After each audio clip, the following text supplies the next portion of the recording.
Good evening and welcome to Athens City Council. It's Monday, May 22nd, 2023 at 7 p.m. And tonight we'll have a special session for consideration of a petition for establishing the new community authority for the Ridges. And then we'll move into committee meetings following that. Our first item of business, though, is to establish the quorum and all members of council are present. For our one reading resolution, I'll read the title of it. This is R523, a resolution determining the petition to establish the Ridges New Community Authority District is sufficient and complies with the requirements of Ohio Revised Code, Section 349.03, in form and substance, setting the time and place for a hearing on the petition and authorizing the notice by publication of such hearing and declaring an emergency.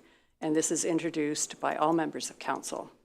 This is a one reading resolution for our consideration tonight, so I'd entertain a motion to approve and a second, and then we can begin discussion. So move. Second. Thank you. By way of a little bit of background information, council members have received the documents from for the NCA petition. And that, as mentioned, was the rather large document.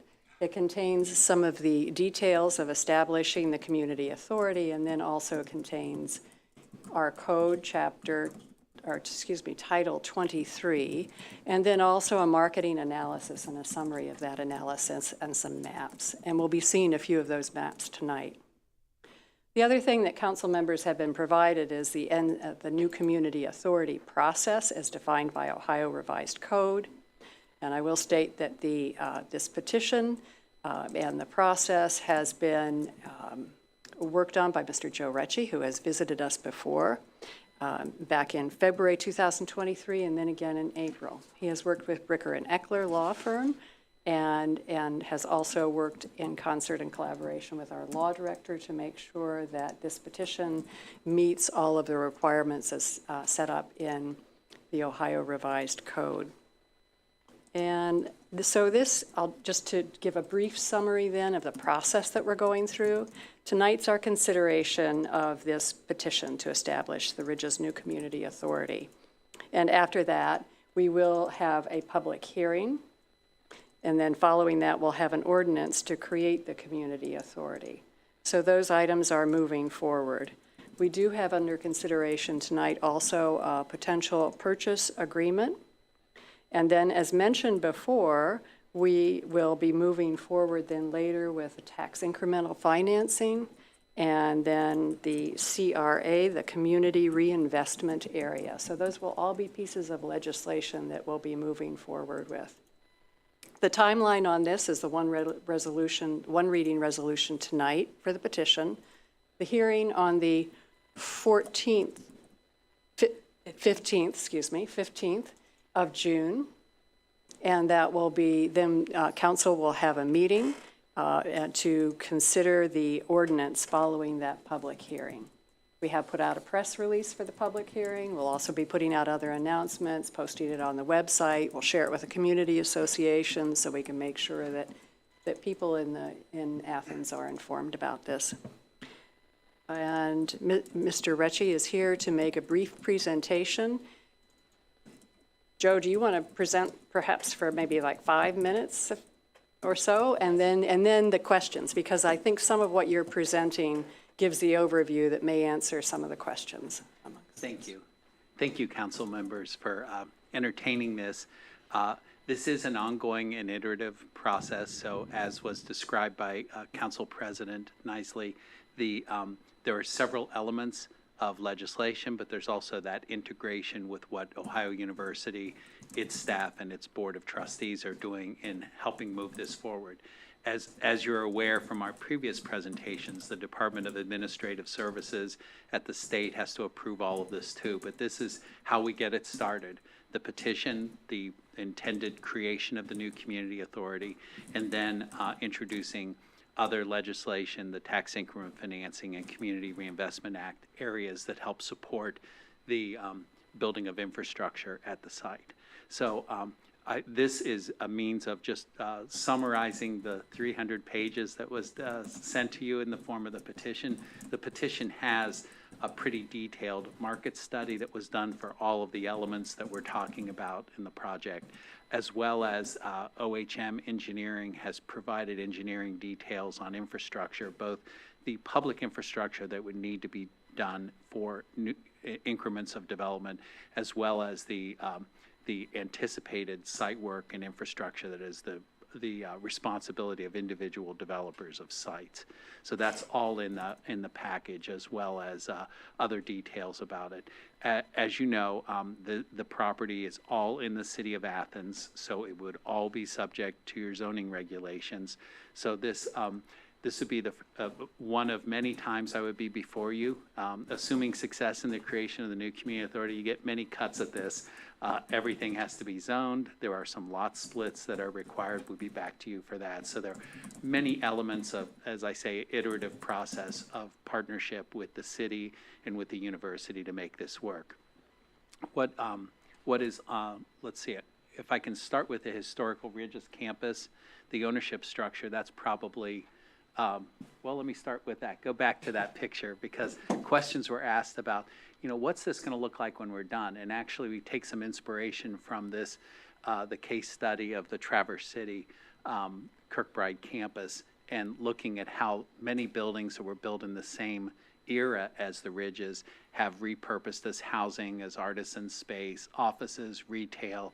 Even the lower level basements were turned into a market. So there are lots of different ways of adaptive use of the building. And I think in an earlier meeting, a question was asked about what might this look like, especially the historical campus. And my thought is it really would look like a lot like it did in the early 20th century. So when all those buildings were built and repurposed, you'd have a campus that is pretty much intact as it was originally designed. So that's the goal, is to have that historic campus repurposed and revitalized in much of the structural elements that exist now.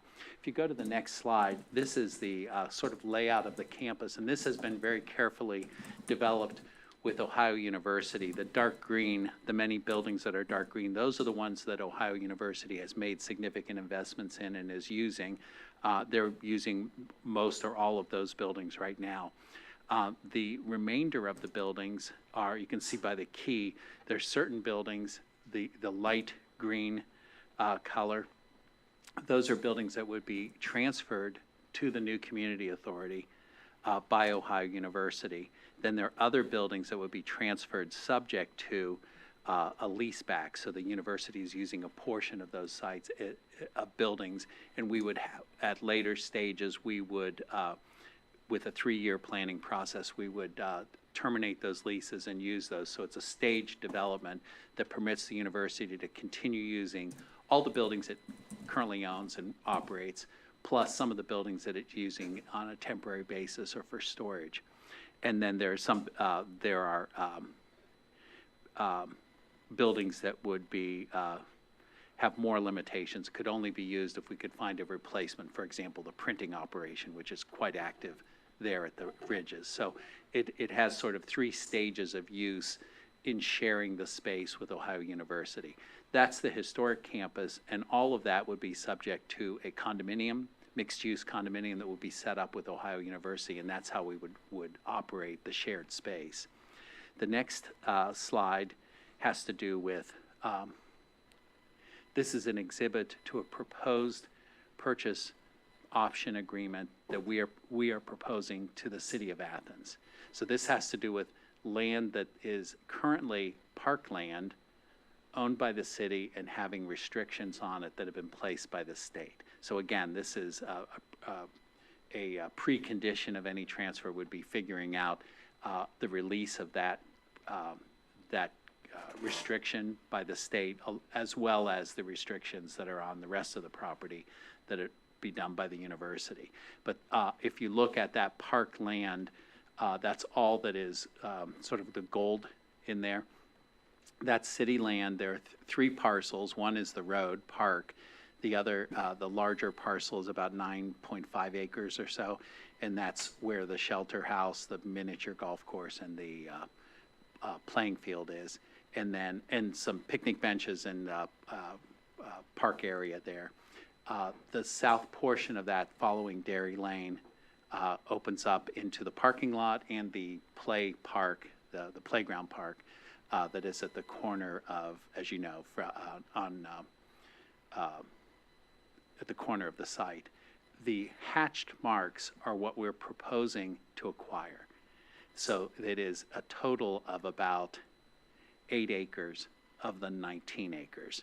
And it's comprised of about 6 acres at the top of the site that is up close to Piggery Lane, a little over 1 acre parcel that is adjacent to the parking lot and just south of the storage that the university is using for trailer storage and boat storage.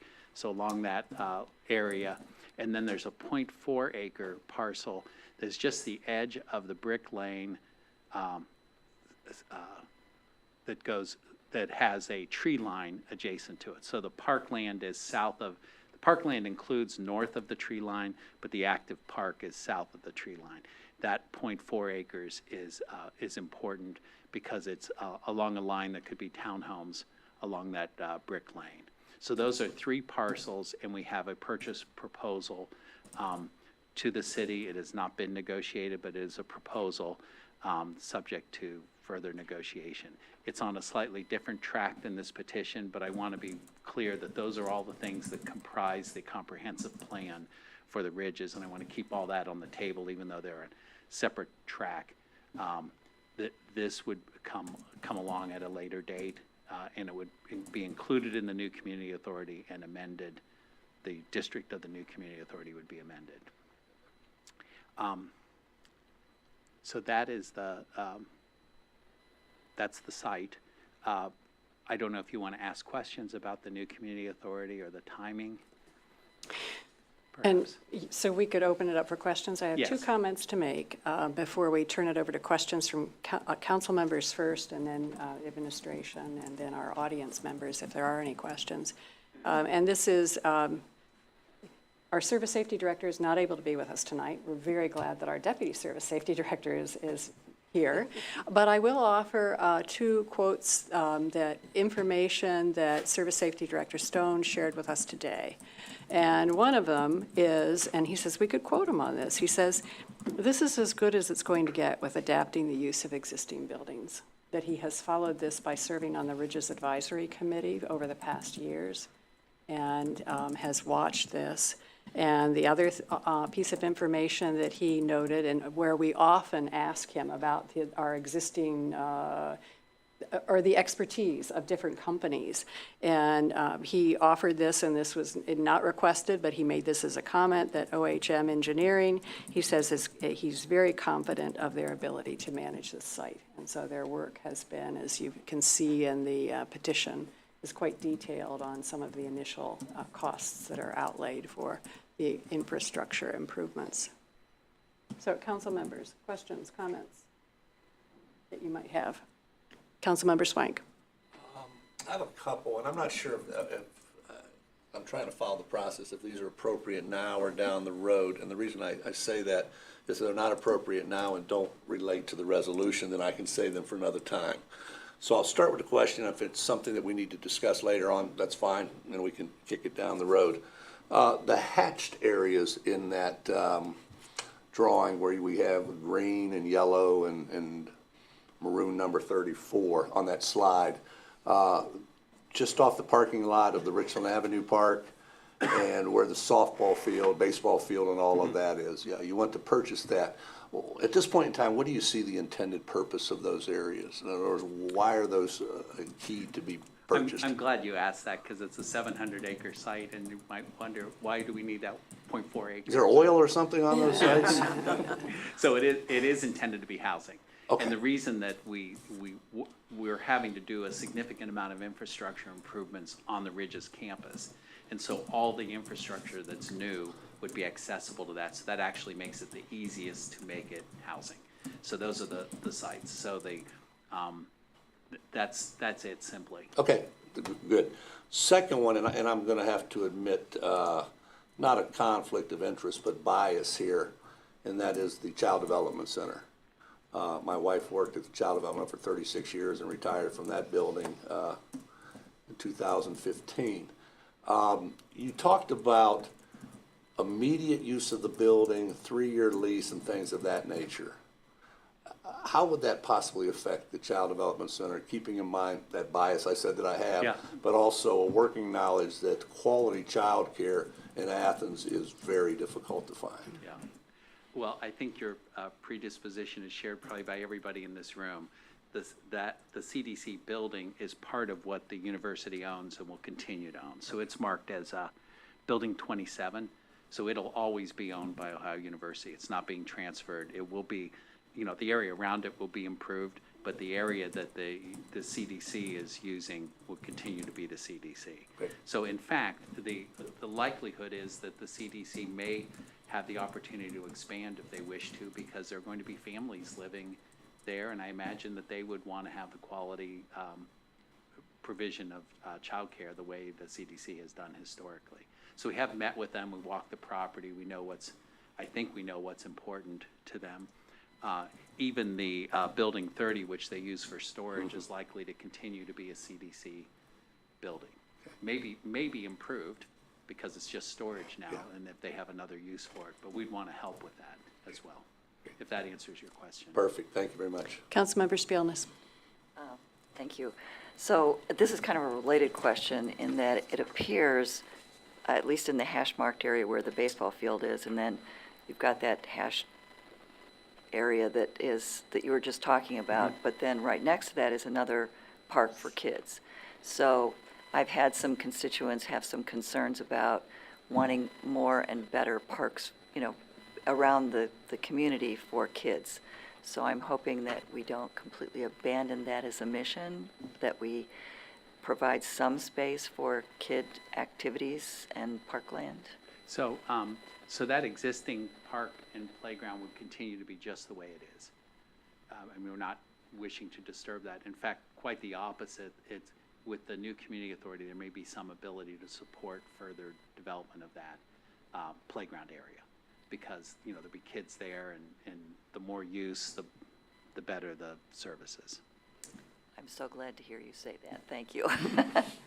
So even in this plan, the shelter house, which actually was being used this evening by Boy Scouts, I think, the shelter house, the picnic area, the creek, the little bridge, that would all stay parkland. So, and the connecting parkland to this, it won't be the whole parcel. There's that path, bike path, and connectivity between the shelter area and the playground area. Right. Of course, the parking will stay the parking. So we're not disturbing most of the uses of the site.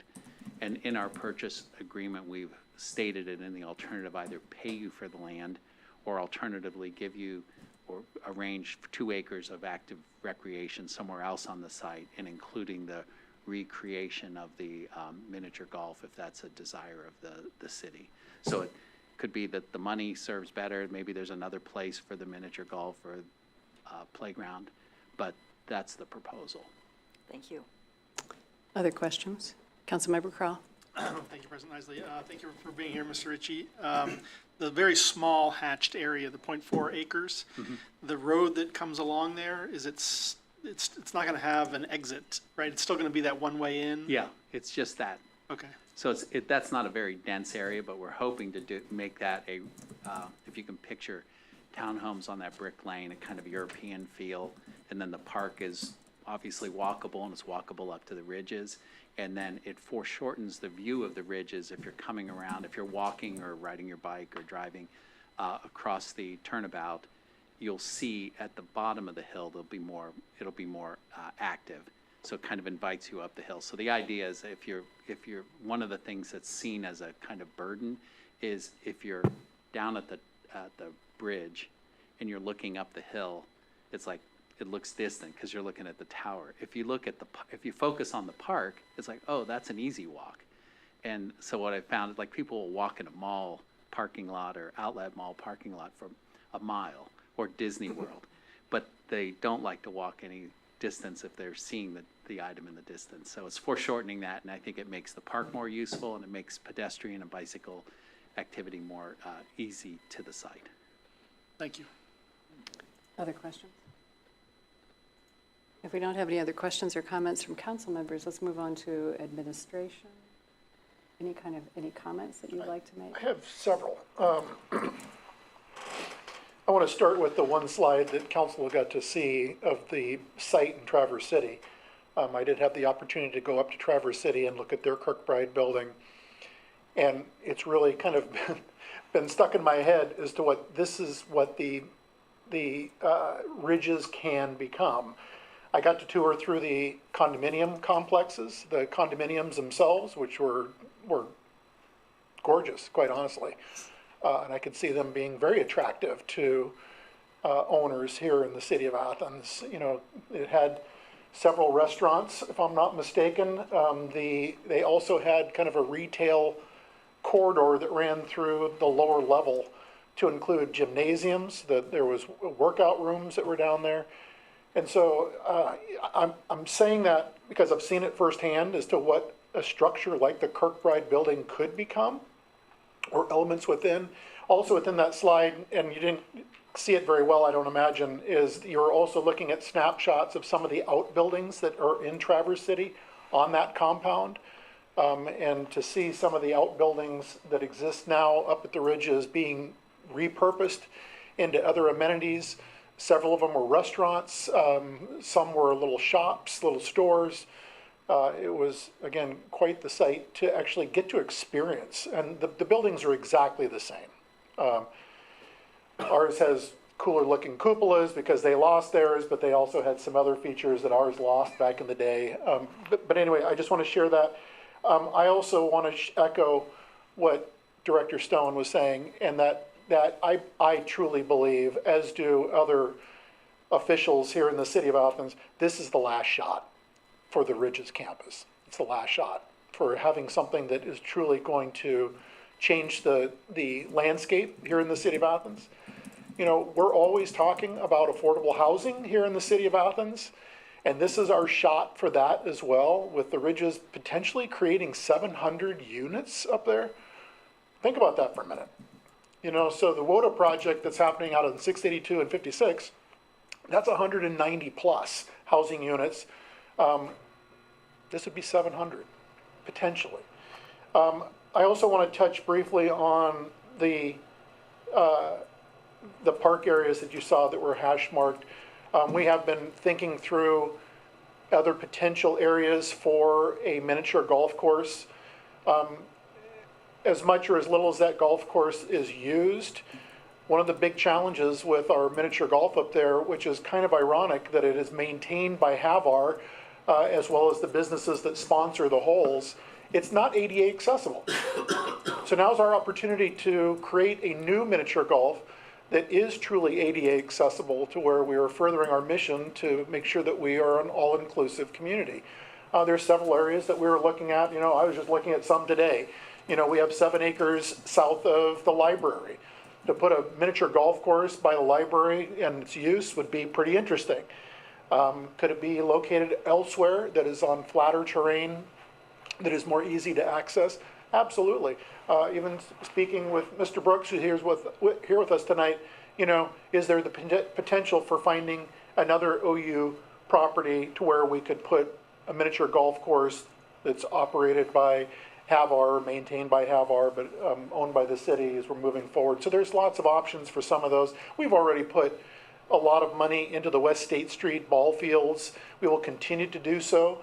So much so that we now have Field 1 and Field 2 that's priority for women's softball down there, that have priority when it comes to games, so that we basically are meeting as a city, Title IX, with access to recreational spaces. Because I know there is an old ball field up there, but that ball field is little used by anybody. And so I just need to say that to council. I think that this is a really important project moving forward when we're talking about the small acreage that Mr. Ritchie was talking about that's in this hash mark. The playground equipment will be preserved. Nothing is happening with the playground equipment. As was indicated, I also think that it gives us a real opportunity to enhance a lot of the playground area to where it continues to be of service to our community. Thank you. Do we have comments or questions from audience members? Okay. And I might add on to your comment, Mayor Patterson, about it's bringing about change and some new housing. But the other thing that is, I think, very important is the talk of this is our opportunity to preserve the existing buildings that are on the ridges. And they are, somebody referred to the miniature golf course as a gem, and I think the ridges is a gem and all the buildings on it. So this is an important moment for us to be able to move forward as a community and do it in collaboration with the university. So, okay. Well, we've had a motion and second. Asked questions, made comments. And if we're ready, then all those in favor signify by saying aye. Aye. Opposed, nay. Motion carries, and the resolution is approved. Thank you very much for your time tonight. Thank you. And I appreciate the partnership. I know this is a long-term partnership. I'm grateful for it. Thank you. Okay. All right. We will move to adjourn our special session. So moved. Second. All those in favor signify by saying aye. Aye. Okay, we are adjourned from that, and we'll move on now to the committees. I would like to make one announcement that we are modifying the agenda. We got some good news that Councilmember Crowell, as chair of the Finance and Personnel Committee, will bring up that the courts have received some grant funding for an intensive probation officer position for the next 2 years. So we do want to mention that tonight at the committee meeting, so as legislation may be required later on for appropriations, we have done our proper steps in the process. The first item for the Committee of the Whole is untagged bags, stickers sold in advance, and the Council Member Reisner brought this to our attention a few weeks ago, and in consulting with the mayor, they have decided that ordinance number 10221, which council members have on their drive, is in need of being amended. What happened when 10221 was passed was that the stickers, the possibility of using them or the stickers themselves, the program of purchasing stickers separately was eliminated. What we haven't accounted for is that there are unused stickers out in the community, including in the possession of Councilmember Reisner, but others, citizens, I'm sure.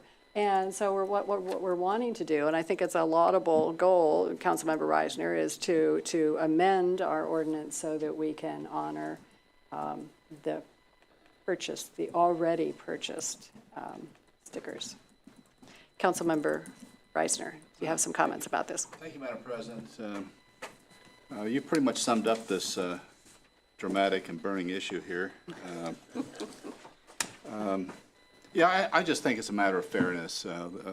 I discovered, to my regret, a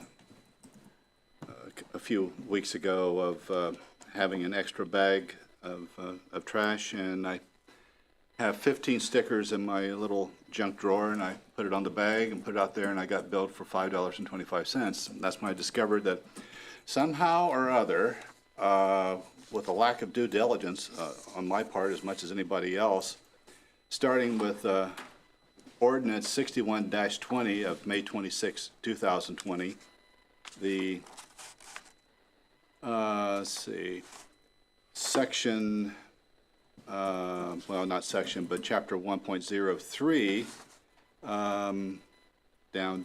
down to special haul and extra bags. Extra bags section was struck out, and then, as well as the amount. Then later, Ordinance 102-21, October 1821, set a fee for any extra bag set off to the side at $5.25, which is, that's fine. I don't care about the city setting up fees, and I really don't care that the program has ended. I mean, if the city has decided for whatever reason it's just too much of a burden to sell these, that's up to them. But the fact is, there are stickers out there in the community. I know I'm not the only one. I can think of a couple other people that have them. And I think they should be honored until they're all gone. You know, however long that may take, 50 years from now, if the sticker pops up, I'm dead serious here. It's just a matter of basic fairness. You know, if you buy something and you say, well, I should be able to use it.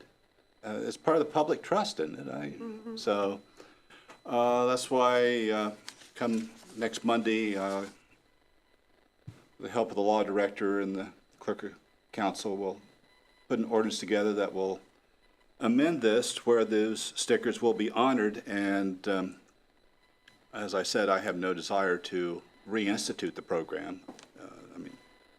I don't hear anything from the administration that they're anxious to do that. So, I see him shaking his head, so no, we won't do that at all. But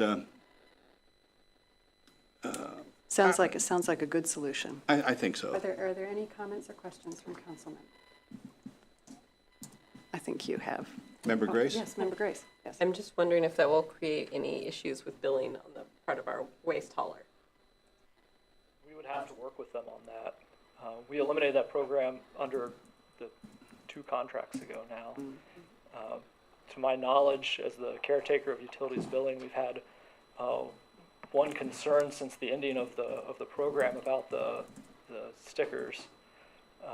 We had a 6-month sunset period where we honored those stickers after the ending originally.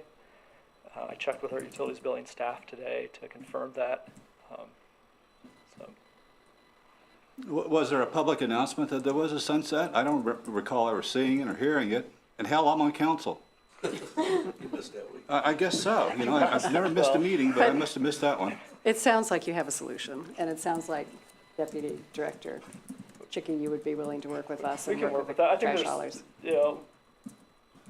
haulers. there could be an opportunity in exchange of doing that, to do a couple of things. One, we still have a litter bag program, and bundled sticks.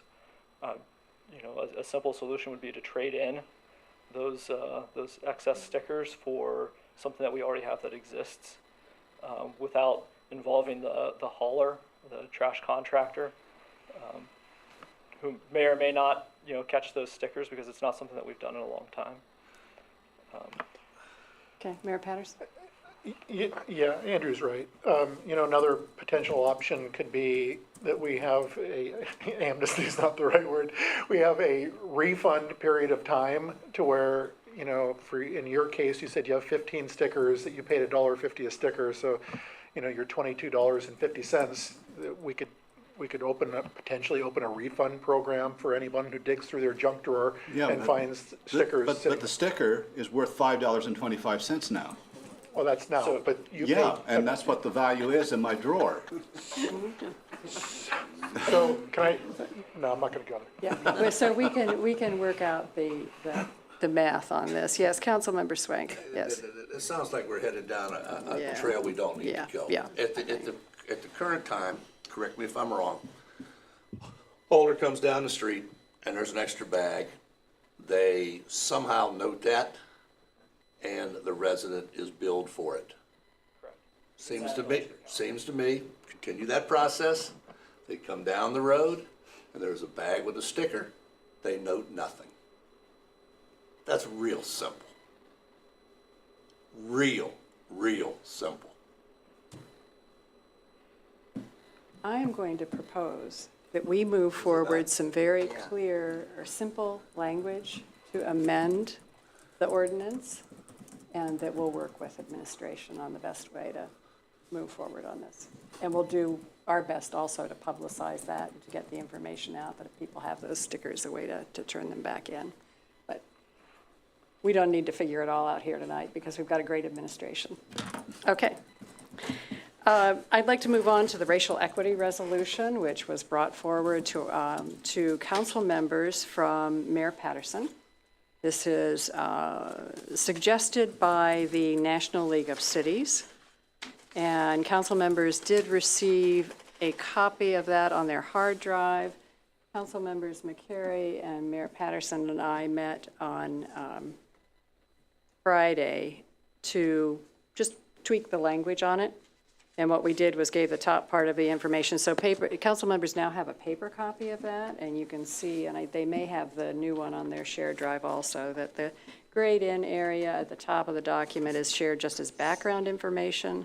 We've slightly rearranged the title of the resolution, and we've also acknowledged the work of Councilmember Grace in her resolution 1020 that acknowledges declaring race equity as a health crisis in Athens City. And then at the bottom, where the National League of Cities had encouraged us to commit to a community centered around courage, love, and belonging, what we have adopted is the city's vision statement and inserted that at the bottom, that Athens is a welcoming, forward-thinking, and diverse community that celebrates its eclectic college town roots while growing sustainably. So that's the draft of it, and if it meets with council members' general approval, we can move towards bringing this to council next week for a reading. Are there any suggestions or comments? Yes, Councilmember McCary. Thank you, President Isley. I am supportive of this resolution and, as you mentioned, have been part of the National League of Cities efforts with the racial equity and leadership. I really appreciate that they have encouraged cities to reaffirm their commitment to racial equity, even if they have, as we do, a resolution declaring racism a public health crisis. So I especially encourage council to actively engage in this recommitment such that we might consider on an ongoing basis regularly making this kind of statement with different members of council present, and making sure that we also consider opportunities to invite community input, since inclusion is at the center of this. I believe that the Athens Community Relations Commission and the Racial Equity Coalition of Athens County would be very supportive of this kind of resolution, and hope that all members of council will participate in discussions, asking questions and making comments about what we actually do feel committed to do. Thank you. Any other comments? Yes, Councilmember Crowell and then Swank. Thank you. Would you like nitpicky edits now, or? Of course, it saves us time when we're reading the resolution. At the very top in the gray, municipalities, looks like municipalities. Oh, I forgot to put the Y in there. And my thinking is that's background information for us, That's and that we will fine. drop it. That's fine. At Then I the have time. just one more picky. Spending too much time in the classroom. The city of Athens is committed to cultivating a community centered around. Many believe that you can't center around something. And I'm sorry, what line is this? This is the bottom, right before the purple, the part you read about eclectic college town. Centered around, a community centered around. So you have Centered another choice of a on. word? On, got it. Okay, centered on. Thank you for putting up with me. No, that's good. You find other really important ones, too. And it's good to be clear and precise, so thank you. Okay, any other, I'm sorry, Councilmember Swank, yes. Good thing my dad wasn't an English professor too. We'd be here forever. I heard Member McCary mention something that kind of, I think he started down a pretty good path here. As you all remember, we spent an inordinate amount of time on the single-use plastic bag ordinance. And in doing that, what we did was engage appropriate representatives, both individuals and organizations in the community, to lend their support to it. One was the group Athens Rethinks Plastics, and the other was the Athens Environment and Sustainability Commission. Picking up on Member McCary's comments there, I think it might be worth our while to engage the two groups that he mentioned, community relations being one, to help us fine-tune this to Athens. The National League of Cities is a big organization, representing cities large, small, and in between. But I think we could get this refined a bit for our city. And really, there's no hurry in doing this. I mean, the sun's going to come up tomorrow. And I think if we could involve people from those two organizations to help us shape this, we could come up with something that's very strong, very representative of the city, and something like the plastic bag ban that appropriate support groups would buy into. And rather than bringing this to council next week as a resolution, I think I'd like to take a step back and talk to the folks on those committees, and also bring in our new DEIA coordinator. We're 7 people. And I think a little broader discussion would be in order to get this thing precise. I think those are good suggestions. Mayor Patterson? Our DEI coordinator has seen and reviewed this Okay. resolution. But So just certainly the so other you two know, groups would be It really helpful. came to us through the Race Equity and Leadership Institute that Councilmember McCary, Lacey Rogers, and myself were all part of that team going through the institute. I wanted to share that. Number 2, I want to kind of put an exclamation mark on something that Councilmember McCary mentioned, and I feel strongly about this. And that is that with every change in city council, governments change. Government, the way that council is constituted changes. It'll change in January to where you have 2 new council members, 3 new council members, and a new council president. And I am asking council to strongly consider that we reaffirm this every other year, if not every year, as we move forward in this path. I would encourage every year. But what we don't want to do is lose continuity with what is in this resolution as we move forward in time, because let's be real, we're not all going to be elected forever, unless you die in office, and then that's a whole different story. I know, don't do that. I'm not encouraging that. Okay. Thanks for the comments. Yes, Councilmember Grace. Just to sort of join Member Crowell on some wordsmithing in the whereas regarding Resolution 1020, I would recommend acknowledges the work of council by declaring racism a public health crisis. Right. Thank you. Yeah, Yes. as currently worded, it sounds like racial equity Equity. is the health crisis. Right. So, Thank you.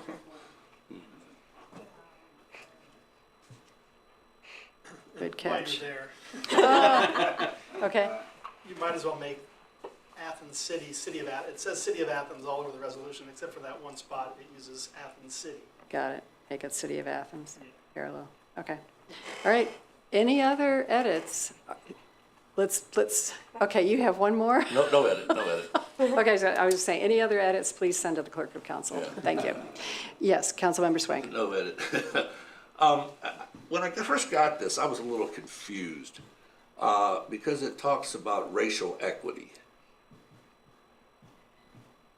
Yet in the first paragraph, in addition to racial equity, we talk about age, religion, ethnicity, citizenship status, gender identity, sexual orientation.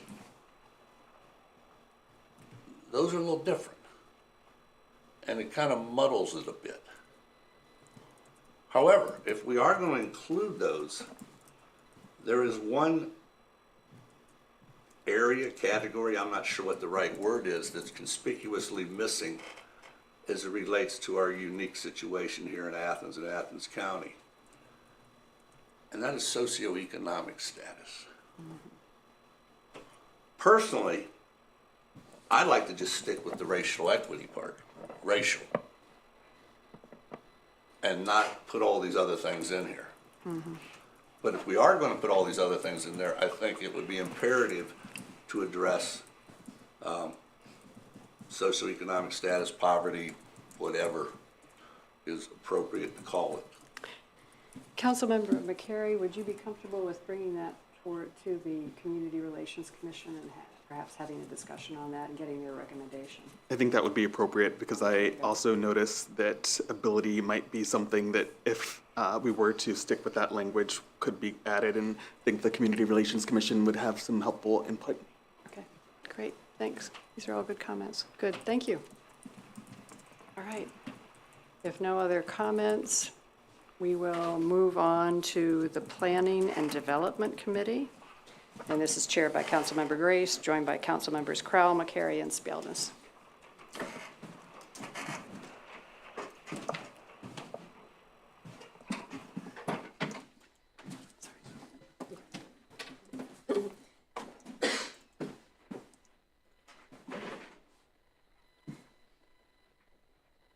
Thank you, President Isley. We do have several items on our committee agenda this evening. And the first item is relating to the land transfer to the public library. And this is something that we talked about a couple of weeks ago, as well as a few years ago. And attached, or like in the drive, there is a copy of a purchase contract. And this outlines the specifics of the land transfer as far as I could understand it. And are there changes compared to what we discussed previously in committee? I'm getting a head shake from Deputy Service Safety Director. No, I brought a map, and I didn't put it on the drive, but you can see, imagine you had a square that's your property, like this square, and then a railroad comes through and cuts it in half. And that's what happened here. So you have a piece of property on the bottom, a piece of property on the top. They have the same parcel number.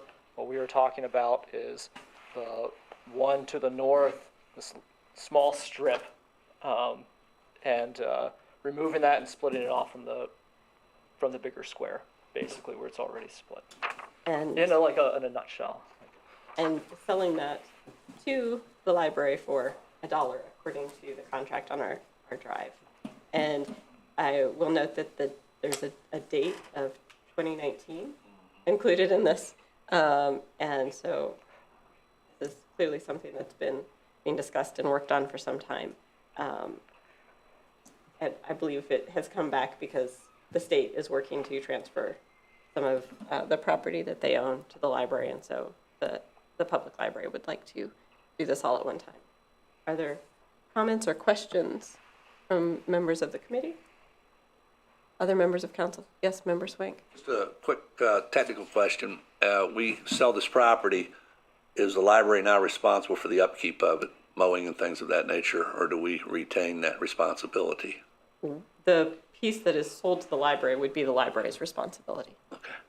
And it's, I think, very little open land because if I remember from previous maps, a part of the building is actually on the parcel, and it's a very small parcel, so or piece of a parcel. So it's not a whole lot of upkeep, but that would be entirely transferred to the library. Any other comments or questions from other members of council, members of the community? Administration, any further? Thank you. Moving on to the next item on our agenda. This one is an easement that AEP has requested, an easement from the city of Athens and along Elliotsville Road. And they currently have a 20-foot easement, but have requested to expand it to a 40-foot easement due to the three-phase power, which I don't actually know what that involves other than what I read back and forth from the AEP communications. But the city owns a piece of land off of Kinney Drive that the far end of that, from the Kinney Drive perspective, goes along Elliotsville. And AEP has a power line that goes through that because it is not in the public right-of-way, but actually cuts through the city's parcel. It needs to be done through an easement rather than a use of the right-of-way. Did I get that correct? Okay, so they need to expand their existing easement due to upgrading. Like I saw, one of the maps provided by AEP shows new poles and other upgraded electric service work. Other questions from the committee? Other members of council? Administration? Members of the public? I'm Rob Delac, live on Morris Avenue here in the city.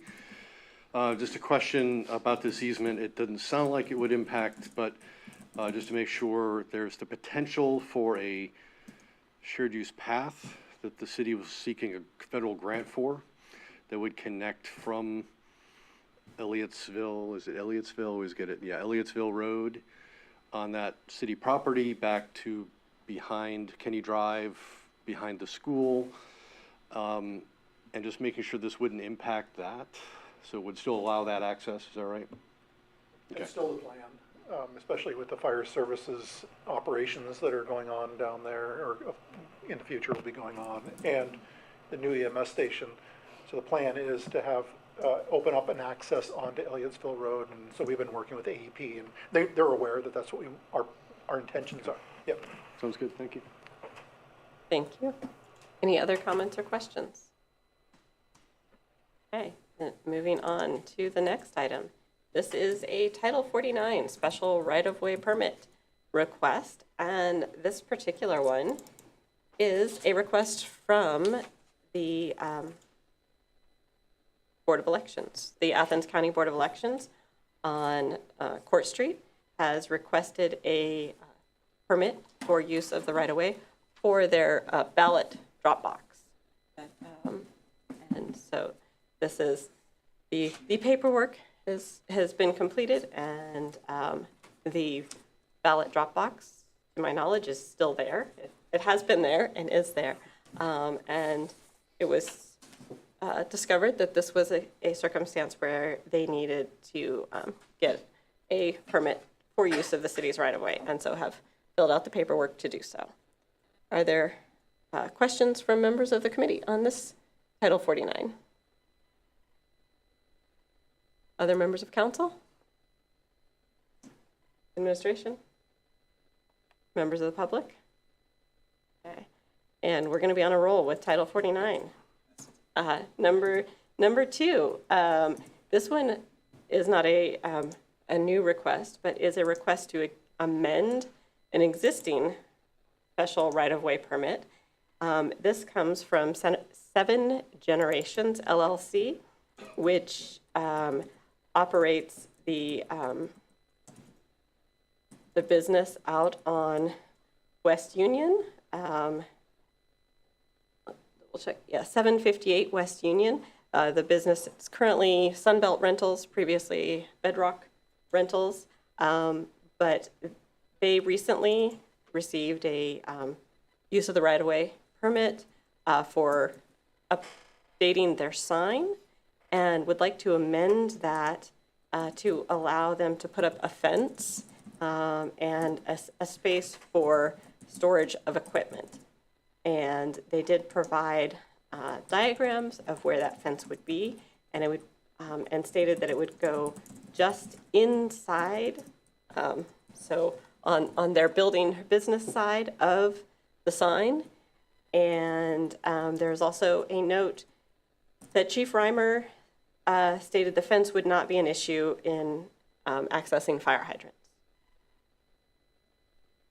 Are there comments or questions from members of the committee on this Title 49 request? Member Swank? Is slide 5 the pertinent visual for this? It is one of them, because this one shows there's a red line pretty much right on top of the yellow line for some of the time, but adjacent to a yellow line. And the red line is the city's right-of-way, and the yellow is where the fence would be, according to the diagram.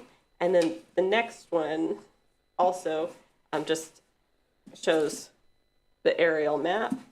And then finally, like 9 of 10 shows an image of the proposed type of fence. And I guess 7 is a schematic from the fence builder as far as the length of the fence. The reason I asked that question, and I'm trying to make this not complicated, the city's right-of-way extends how far into that property? In other words, how much space are we going to be granting them?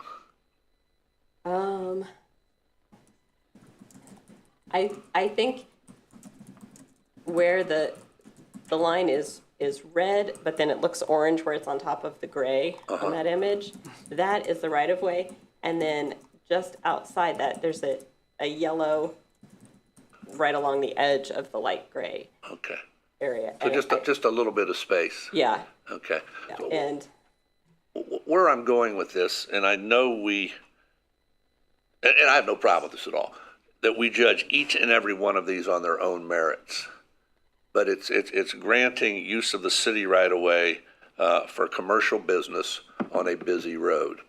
And where I'm going with this is down on East State Street. And it seems we're getting more and more creep into the right of way down there every day, which is causing all kinds of traffic problems from a visual standpoint. It's become dangerous. So we're good on this, that this isn't going to cause that kind of visibility or a line of sight problems. to me, the more helpful diagram is sort of imagining slide 7 on top of 5, because it shows where there would be a double gate into the fence. And so that would be the area that traffic would come out of that gate from this parking lot. And then it's set back from the road quite a bit because the fence line angles back over at that side where the drive entrance is. And so I think, I don't think that it would be a visual impairment to entry or exit from what I can tell from the schematic. No, I would agree, looking at slide 7, you do that, because I would just, yeah, very good. Is any further information from administration related to that issue? It's not a visual issue, in our opinion, and thinking about the type of business that they're doing with very expensive equipment that has high value and risk of theft, it makes a lot of sense that they want to put a fence in that particular area. Yeah. Thank you. Are there questions from other members of council? Members of the community? Okay. And one more. Title 49, special right-of-way permit. This is for use of the city's property located at 286 West Union. And the applicant is Ben Abfall, who is treasurer of the Athens County Agricultural Society, which what all that means is that there is a proposal for a fence to section off a new camping area at the fairground. And this fence is on sort of what I think of as the back of the fairground. It's not on the Union Street side, but it would be along, I believe that's Jefferson, and which runs parallel to Blick. That helps people to visualize sort of where this is. So maybe not so much the back, but the side. Yeah, the side, and it is not adjacent to Union Street. They would like to have permission to put up a fence to section off a camping area, or ideally, I believe, for the fair in August. Are there questions from members of the community? Yes, Member Crowell. This is along the long part of this fence is along Harold Avenue, coming right alongside Larry's Doghouse. And this will be the new entrance to the West State Street park. So I think that we need to take that into consideration in thinking about this request. Good point. Yeah, it says Jefferson right up there next to the fence, but you're right. It's Harold Avenue. Administration, any thoughts or comments on that? I do have a thought for council. So the Athens City County Health Department purchased a property right across from Larry's Doghouse, or in the vicinity of Larry's Doghouse, which they have since traded for another parcel of land closer to the health department. The fairgrounds, the house that was there has been demolished and removed. And Director Stone noticed that there was some land being moved around with a large bulldozer, and realized right away that that was work that was going on within the city's platted. It's kind of a continuation of Jefferson, but parallels Harold Drive, as you indicated. And realizing that the special use permit was absolutely necessary for this to go on any further. I should also state that there is another platted alley within the fairgrounds that they would also like to have that used under a special right-of-way permit as well. I want council to be aware that the fairgrounds unto itself, during the Civil War, there was an awful lot of federal troops that were marshaled and mustered and marshaled out of the fairgrounds. One individual in particular, and there's a historical marker down there that speaks to Sergeant Major Milton Holland, who was an African-American soldier. He was the son of a white Texas slave owner, and his mother was a slave. He is recognized as being a recipient of the Medal of Honor as one of our own military members here. And again, there's a historical marker down there. So therefore, given all that background and the historical relevance for the Union Army on that site in moving forward, I'm asking that council add a section to this special right-of-way permit. And that section being added is making it granted, the use granted upon, contingent upon the fair not allowing vendors to sell paraphernalia, promoting seditious organizations or hate groups during the fair or any other time in which it is being used.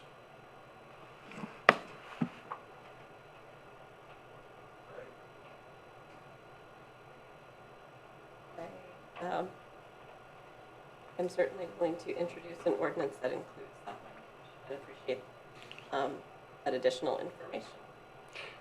The special right permit can be revoked if that were not to be in compliance with what we put in the language of this particular right-of-way permit. So I'm asking council to strongly consider adding that language. And we can help with the language as we craft it for the special right-of-way permit. And as the mayor mentioned, in addition to the space for that camping area along Harold, the next image has sort of what drawn with black Sharpie or marker, a hashed area over what kind of looks like a road, also a city right-of-way. So they're requesting use of that piece also. Is there a request for a specific purpose, or just because it is within sort of the fairground space? I think it more has to do with the campground space and their ability to put a fence around the campground space. And our notes from code director include that it is the city utilities exist, and so no structures other than a fence could go on this. And I would trust that since the city does know very clearly the plans for the new access to West Side Park area, that granting this right-of-way permit use and having a fence there would not cause a problem with that planned expansion. Member Spielness. Thank you. Mayor, I appreciate that potential addition that you proposed. That sounds wonderful. But I want to go in a little different direction. I'm not sure if we can really talk about this at all. It's just that this is my ward. I know people who own the townhouses across the street. And I personally would not be thrilled in terms of my property values to have a big honkin' ugly chain link fence there. Do we have any control over saying, can you make it a little more attractive, something other than a chain link fence? I mean, I'm sure my constituents would be peeved.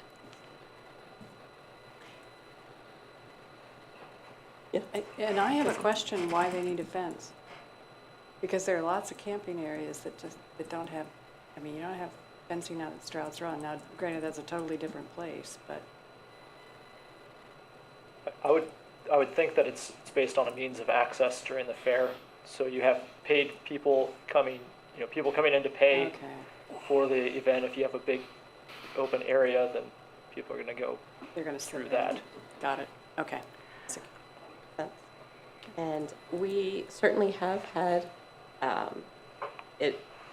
often images of the proposed fence, as in our previous, the previous item we considered. They include a artist rendering or picture of the fence they intend to put up on West Union. So we could request, I believe that would be a reasonable request that we could ask for more details regarding the appearance and the type of fence they intend to put up. It just specifies chain link fence.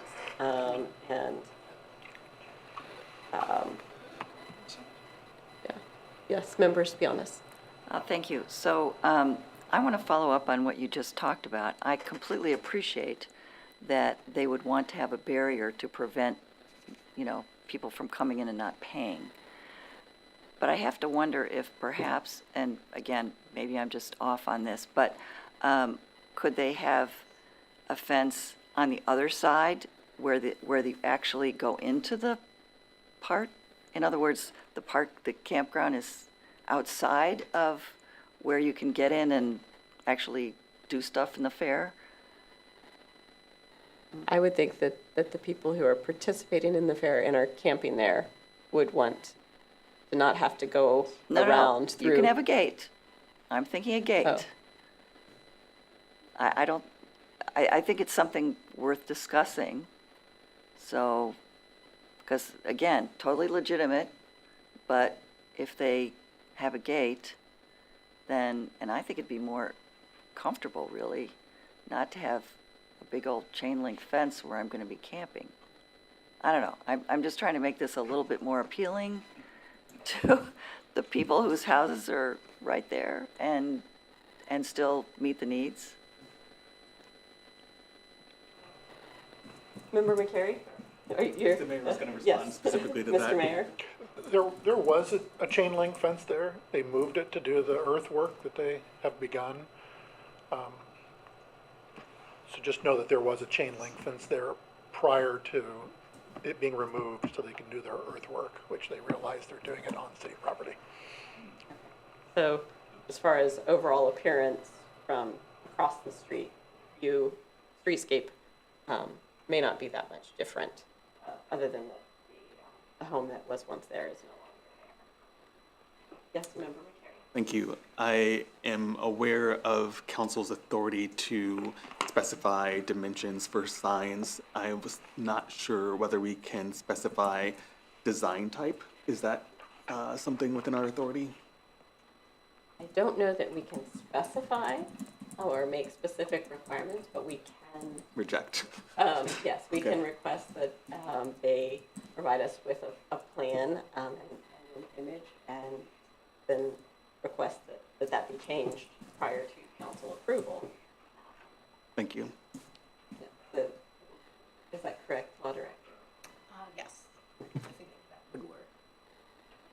other comments or questions? Yes, Member Crowell? Just for clarification, the request that they need is just for the portion that crosses that alley, correct? So I believe in the city of Athens, you still have to get a permit to put up a fence. But they are requesting this right-of-way use in this application, which is just those portions of the very end of the fence on the south and on the north, just for clarification. Where it crosses Jefferson there. I don't know what the city's right-of-way is over on the other side, along the long side of that fence. Like, it looks like the fence is very close to the street, but we could have a very narrow right-of-way there. Any additional information available from the administration? Is this on, are we talking West Union or? No. Along Herald. Along Herald Along Herald. and Jefferson. So, yeah, it's like a C-shaped fence, and it overlaps on the Jefferson that's going at a diagonal, but is it also in the city's right-of-way for the long side? That would be along Herald. I'd have to look at that more closely to see. I don't have that document in front of me. So it sounds like this is a Title 49 that perhaps we would like additional information on. A few other things to consider. Are there any other comments? Yes, Member Swank. Going back to property rights, there are 5 condominiums there. Campground, right across the street for 10 days in August. It's going to be a party. It's going to be loud. It's going to be traffic. It's going to be noise. Does the city's noise ordinance pertain, would the city's noise ordinance pertain in this area? Yes, it would, I believe. They're not excluded from. Is there any exclusion for the? Well, the fairgrounds is its own political subdivision. I suppose there could be a question as to whether or not our city code would apply on fairgrounds property. Because if you travel West Union Street during the fair, where the campground currently is, it's a party, and it's loud. That's one thing facing West Union Street where there are no residents or residences. But you have 5 condominiums right there. That would be a concern. I know I sure as heck wouldn't want to buy the property. If I knew for 10 days that's what you were going to have to deal with. I want Yeah. to clarify, there's a lot more than 5.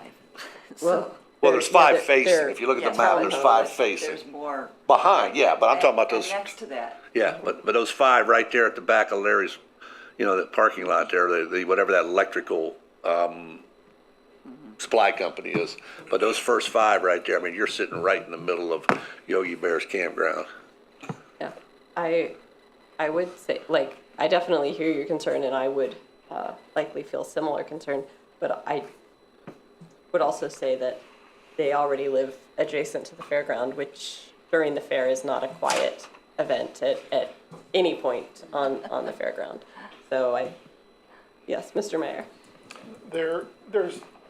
That's where the camp is right now, is in that area. So they're talking about expanding the camping, but it's not like there wasn't camping, now all of a sudden there's going to be camping. Because that's generally the spot, especially for all those who bring animals for 4-H, so they're close to where their animals are, all those kinds of things. So this is really nothing new, it's just expanding and wanting to use our right-of-way that cuts through their property moving forward. I understand the noise, and I agree. I mean, I've been other places when the tractor pull is going on and talk about noise. Demolition Derby. I would like to meet with the law director to find out, what is the extent of the noise ordinance when it comes to the 2 weeks during the summer and whatnot, but. I can hear the demolition derby from my house. Sure. Me too. But I also hear the fireworks after Copperhead's games and football events. So it's part of the joys of living in town where there are fun community events. So are there any other comments, questions from members of council or the administration, members of the public? Then, yes, that concludes the committee for this evening. Good, thank you, Councilmember Grace. We'll move on now to Transportation Committee. That's chaired by Councilmember Reisner and joined by Councilmembers Grace, Ziff, and Swank.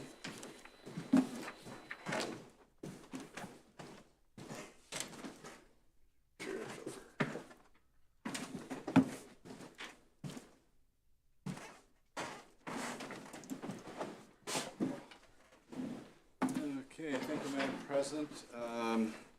We could get on to two less controversial topics here. First bullet point is State Route 682, an intersection of State Route 56, also known as West Union. Design services for intersection improvements. And I understand there's some money involved here. There is. So for that particular project, we received $1.4 million for construction. We are required to pay for the design services as part of receiving that grant. It's an 80-20 match, so there will be additional funds that will be that we'll have to seek to put in our 20% match for the overall grant for that particular project. Okay. Questions from committee? Member Grace. Is there an estimated start time for this project, assuming all steps proceed in a timely manner? There is, but I do not recall what it is. Well, once we get through design, we'll have a better approximation as to timeline. Member Swank. What are we putting in? So the design is for a roundabout at the 682-56 intersection there. So ODOT has reviewed, because we were talking about two state routes that are intersecting in that particular location, and have determined that a roundabout is warranted in that particular location. So the design is for a roundabout in that space. Has there been any discussion as to whether or not this roundabout could be completed at the same time allowing access, or is the thing going to shut down? I can certainly speak to that.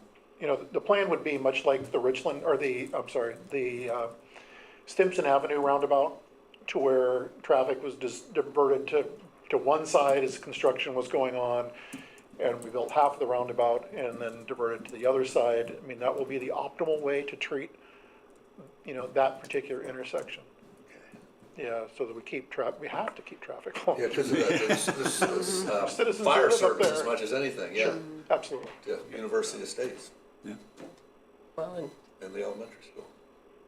yeah, there, kids will and love it. our squad is the EMS service is out on Kenny Drive, and certainly needs access to the hospital in a quick fashion. Other members of the committee? Other members of council? Go for it. Okay, so as you know, I live in University Estates, that's my ward, and there's been some communication back and forth regarding the fairly close proximity to the University Estates Boulevard access and also Lurig Road. So what we've been requesting is that we would like to have, as part of this design process and as for future discussion about what can happen there, we really need a right turn lane into University Estates coming up 682. We need a left turn lane into Lurig Road.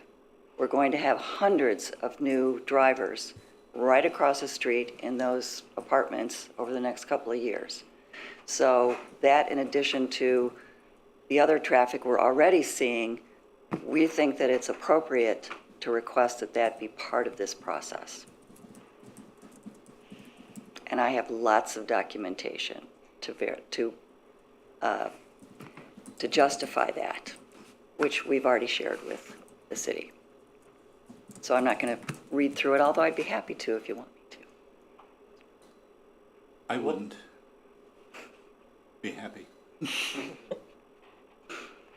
We'll certainly take those requests and that information to the design team when we kick off design. Okay. That's not much of a commitment, so can we talk about that further?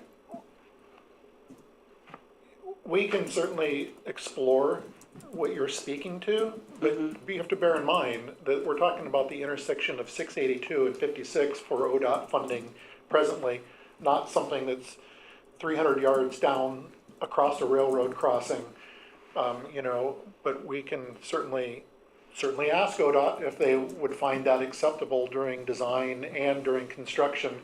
But at this point, the money is being allocated to the roundabout at 682 and 56.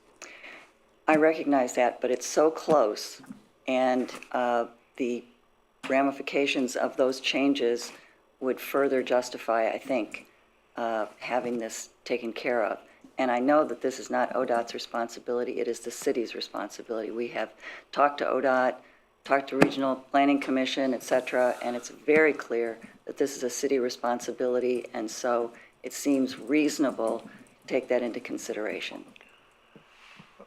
Okay, having said that, we're talking about two completely different things. We're talking about a potential city project at the base of University Estates and Kirkshaw Green, and this being the ODOT project that's happening at the intersection of 682 and 56. And we can certainly continue to explore what could be done in the vicinity that you're speaking to. And, maybe applying, we're gonna have to continue to put together a capital stack. I think council needs to understand that as well, that $1.4 million is not necessarily gonna be the price tag of a new roundabout. We're gonna continue to go after other ODOT funding, and it is possible to, as we're looking at other ODOT funding, that we look for other funding that possibly corrects or changes the intersection or the stretch of 682 that you're referencing. Yeah, it's becoming dangerous, and it's going to be a lot more so. And so we're going to press on this. Other questions? Member, Just an historic comment that recognizing, both sides recognizing your concern on the amount of traffic there is on that area, but recalling the Richland roundabout and the South Richland Avenue improvements. And we got as far as we could with the money that we had for the grant and the grant restrictions. And the south section of Richland Avenue, to this day, it doesn't have some of the improvements that we had hoped for down to the South Y. And that piece of Richland Avenue sees 7,000 vehicles a day.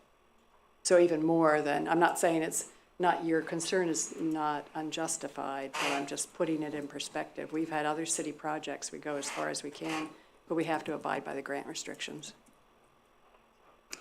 One more point, though. As part of this, there was supposed to be, my understanding was there's supposed to be a sidewalk by Kershaw Green all the way to the, will be the roundabout, and then going towards the elementary school. And a crosswalk across, because there's the bike path there. So that should be part of this as well.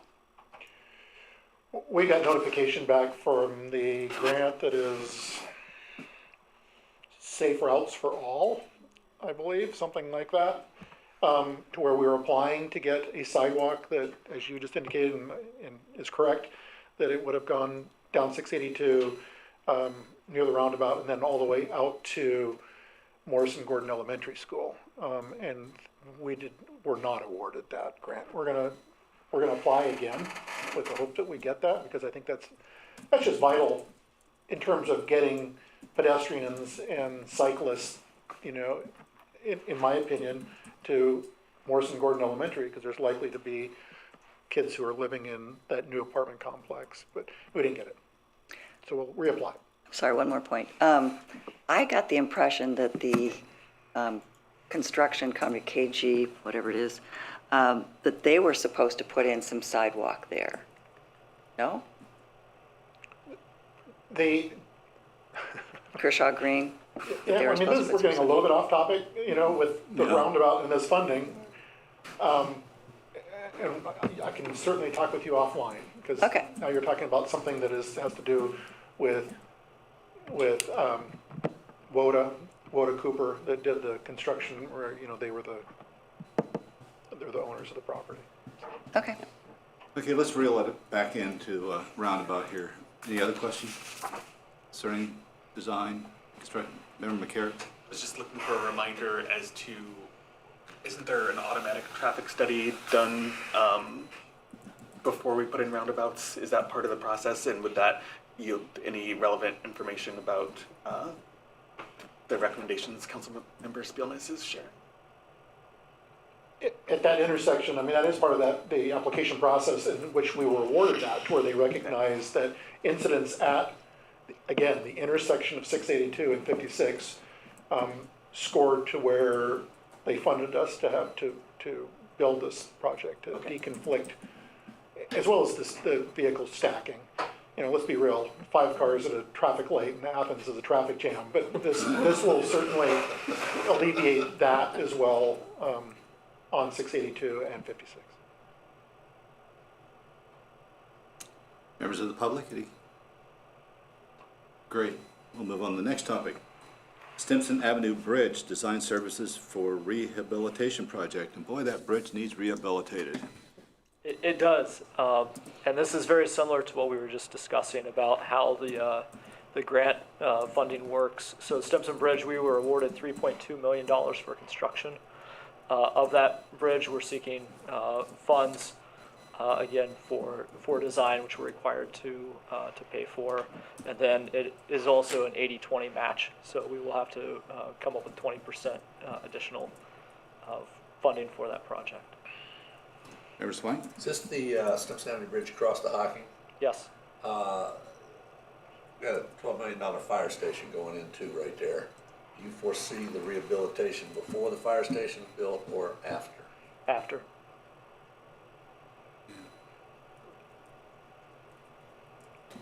Other members? Committee? Members of council?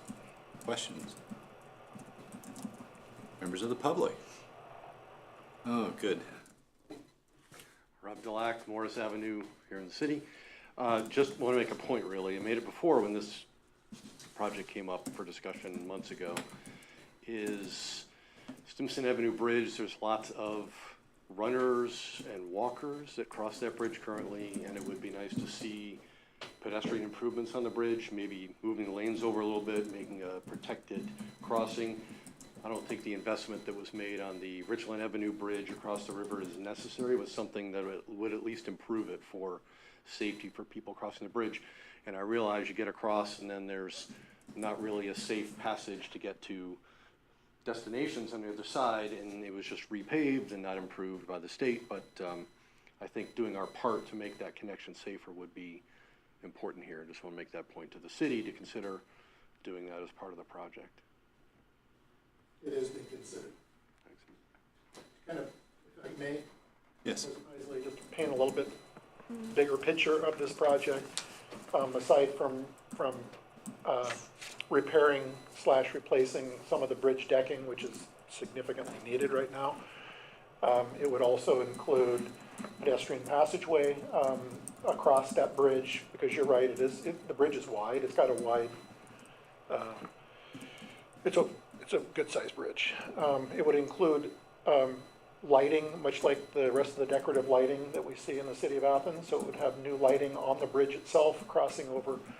And then we're also looking at doing some accent lighting on the steel superstructure of the bridge below to make it look more attractive as you're crossing the bridge. But the plan is to, create safer passage to get across the river, especially for those who enjoy frequenting Bong Hill. Might I add one more comment about this? Is consider the bike path going under the bridge, that currently is not lit. And I've heard complaints from a number of community members that it's a barrier to people early in the morning running, that they come from the university and they don't go under that bridge because they don't feel it's safe and they turn around. If there's a restroom put in at the fire station, having lighting under the bridge as part of this project might be useful too. There will be. That's good. Excuse me. Any other comments? Okay, that concludes Transportation Committee. Thank you, Councilmember Reisner. We'll move on to City and Safety Services, chaired by Councilmember McCary, joined by Councilmembers Grace, Swank, and Crowell.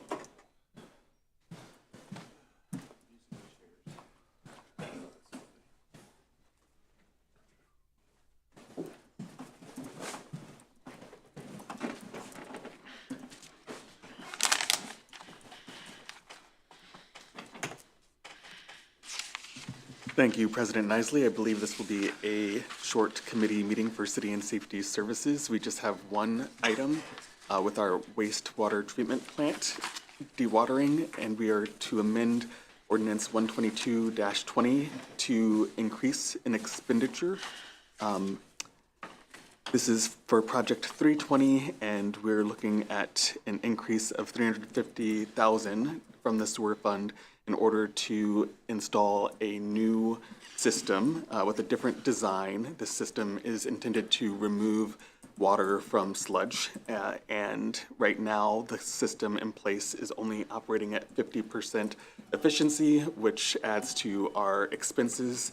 So this is a time-sensitive matter, and our City and Safety Services Director would appreciate our support for this increased appropriation and authorization. Questions from the committee? Yes, Councilmember Swank. Two cost questions. How old is the current machine? I don't know what they're called.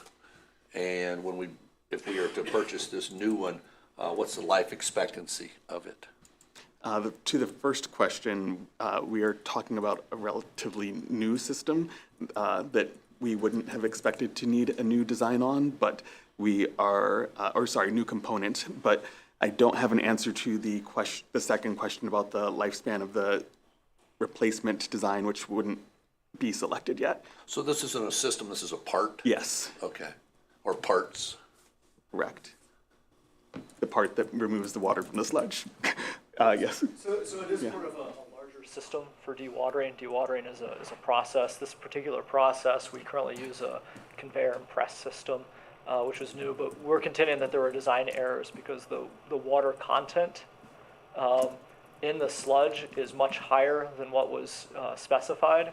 And what that means for us is when the water content remains in the sludge, we take that away and we have to pay the tipping fees for disposal of that. So we're paying for that water that should be pressed out. So currently the water content sits at about 17%. It should be more like 5%. So we're paying that difference every time we press that sludge and take it away to the landfill. The replacement, instead of the press system, would be with essentially a screw conveyor system. Imagine a giant screw that pushes the sludge. This is kind of gross, but it pushes it and then essentially dries it down to a lower moisture content, which is a more sustainable operation than what we. It's more in line with what we expected. The reason why we're asking for this and the corrections is, we are currently resolving the challenges with the designer and the construction team, and that may take a while, but we still have to be operational. We still have to make this work. So we anticipate that although we are going to front that money, that we would eventually receive through that resolution process funds back to reimburse for the costs that we've incurred to make it right. So long term, we're also going to have savings and we're not going to have as high a tipping fees because it's going to be less weight, right? That's correct. Okay. All right. Good. Thank you for the question and response. Other questions or comments from committee members? I'll just specify again, this would be $350,000 from Sewer Fund 750.637 transaction code 500, and this would be a time-sensitive matter that we would want to accelerate once we bring it to council. Questions from other council members? Administration, any additional comments? How about the audience? Okay, not seeing any, I will conclude our City Safety Services Committee meeting for the evening. Thank you, Councilmember McCary. Finance and Personnel Committee, chaired by Councilmember Crowell, joined by Councilmembers Reisner, Ziff, and Spilnis.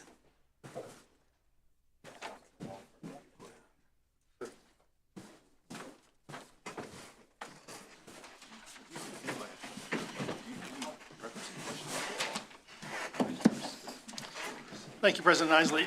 We have a number of appropriations on our agenda this evening, as well as one additional item added to the agenda, as President Isley mentioned at the beginning of the meeting. The first appropriation is $1,000 to the Recreation Fund, the refund line. This is our city administration looking and preparing for the summer.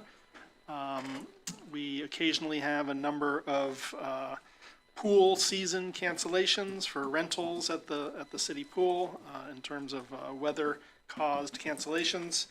And we want to make sure there's enough in the rec fund refund line prior to council's recess in July. So this is a $1,000 appropriation in order not to have complications during the month of July for the refund line. Are there any questions about this appropriation? Yes, Member Eisner. $1,000 doesn't sound like that much. Is that going to be sufficient? I believe the city administration believes it'll be the appropriate amount of money to cover. Okay. Other questions from the committee? Other members of council? City administration, anything to add? Members of the public? Okay, moving on to the next item on our agenda. Appropriation of $215,000 to the capital fund. This is for the this building. This is for the 150th anniversary series of projects that the city administration is doing to this building. And this phase 2 will be the cupola and the statue of Hebe, who is returning to the public's viewing on the first floor just inside the lobby. And we have talked about this series of projects. Just came across our email today that I was very pleased to see that in phase 1 we had the conference hall renovation and named now for Edward and Martha Berry, which I think is a wonderful addition. But back to this appropriation for phase 2 of the city building project. Are there any questions from the committee about this appropriation? Other members of council? Anything to add? Mayor? Just briefly, as you'd indicated, $215,000. It will include returning the bell to the belfry, putting a clock mechanism in the four-faced clock, which the face is there, but there's no arms, there's no mechanisms inside. So we'll bring the clock back to life again to include lighting in the cupola. We have lighting up there now, but this would be enhanced lighting to where we could light it up in different colors as we have been doing for the past 7 years now. And as was indicated, we've already done some of the plumbing with phase 1 with the Berry conference room, but on the utility billing side of that wall to where we have the plumbing to bring Hebe back for the public to view again. And I think that 215 also includes hiring a shaman to take the curse off of Hebe, as I've been told. So, but this will be a great project for the sesquicentennial for the city building. Being 150 years old is a big deal. I'd like to add also, armoring the cupola and helping with water tightness will help the council clerk's office as well, to protect that for the future. But it is it's very exciting. We're looking at about $115,000 for the clock and bell portion and improving the cupola, and approximately $100,000 for Hebe. A portion of that is assessment. We've talked with several conservators that are looking at the project, and one of the quotes I got back was, "It seems complicated," and it is complicated because of how Hebe was attached at the water treatment plant to safely remove her and keep her, intact and safe, and do the improvements. So I'm very excited about this and making her available to the public to view again. Thank you. Any comments from the public? Okay, moving on to the last appropriation on our agenda. This is $12,500 to the general fund, other administration. The city administration has realized that there is not enough money in the vehicle lease fund line. As you are well aware, council, we went to working with Enterprise to lease our vehicles, and they arrive when they are available. And it's a little bit hard to figure out exactly when these vehicles will be arrived. As soon as they arrive, then we are paying the monthly lease on them. The annual budget did not anticipate enough for the vehicle leases in the general fund line, because we did think that some of these vehicles would be delivered a little bit later. They're a little bit out of order due to availability. And so the city administration is requesting an additional $12,500 to get us through the end of the year. It is also true that when we do receive these new vehicles, that the previous vehicles are sold, and then that money does return.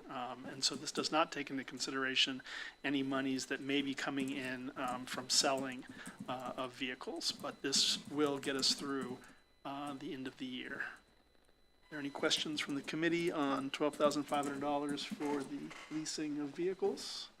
Other members of council? Anything to add, city administration? Members of the public? Okay, and that brings us to the last item added to our agenda this evening, which is a municipal court has been notified that it will be receiving a grant for the intensive probation officer position. This position has changed hands in terms of the person in the position, and it has been, the payroll cost for this position was approved from 2022, 2023, and 2024. For 2022 and 2023, and then the 2024 appropriation, when we go through that budget process later this year, it will be included there. Tonight, we are just acknowledging and thanking the courts for getting this grant. The actual appropriation will come later, if I have that correct, President Isley. So you're informed. Thank you. Any comments about being informed? Feels good. Other members, yes, Member Grace. I just want to acknowledge that the clerk of court, Tanya Dye, put in work to ensure that this grant would continue to be funded, even though there was a change in the individual holding the position, and thus some changes in that person's background and experience. And as we all know, sometimes grants are very particular. And so the clerk of court did some work with the funding authority for this grant to ensure that the city could continue to receive the funds to cover that position. So. Thank you, Member Grace. City administration, any, Member Rice? No. Anything to add? Public, anything to add about the court grant? Okay, thank you, President Isley. That ends Finance and Personnel. Thank you very much. We're adjourned at 8:44 p.m. We'll see you